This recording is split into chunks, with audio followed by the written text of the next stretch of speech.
napapraning, di alam ang gagawin.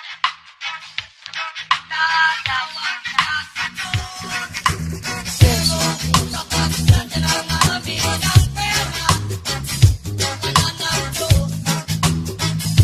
tulungan niyo jowa ko. Lumapad lang ang kalupaan, ika'y biglang umalsa. Ang iyong mukha kasing kapal na ng papel sa bulsa. Ikaw ay magtanong sa tao na nasa iyong paligid, kung tao ka pa ba na merong puso at pag-ibig. Di na baling masakit ang tabas ng iyong bibig. Pag papel pinag-usapan, dun ka lang nakikinig. Walang mali pagkayamanan ay inipon ng marami. Ang mali pag sumama na ang ugali ng may-ari. Ang gaganda ng sasakyan, ang gagara ng damit. Pag tinamaan ng malas, ang yayaman ng sakit. Yan ang resulta ng sakim, sana'y maparalisa. Walang tutulong sa iyo pag lumubog ka mag-isa. Walang paki kung may magalit, may negosyo nga naman. Walang pakialam sa Diyos, ang utak, pera ang laman. Hindi na uso pag mayaman ka, maraming kaibigan. Kaibigan ang mawawala pag pera'y naibigan.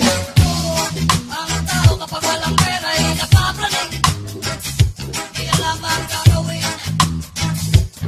Tatawag na sa Diyos, pero kapag nandiyan ang amin ang pera, mananalo, tulungan niyo jowa ko.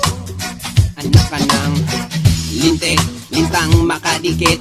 Putulin yung ulo saka sa pera idikit. Basta pera, teka kita mo naman ang laman. Di naman sa paninira, totohanan lang naman. Mukhang pera, pare puro ulo sila yan. Kapareho din ng pera, papapel lang naman. Di mapangatawanan pagkat walang katawan. Wala nang libre-libre, dapat pagbayaran. Mahalagan nila, bagay na may halaga. Dapat daw may kapalit, yun daw ang mahalaga. Nahihirapan na nga na nangangapa, pinapahid ang pa, sige pa. Ganyan talaga yung iba pa man din ay sisira't sisirain ka.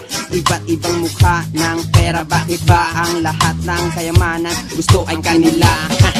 Mukhang pera,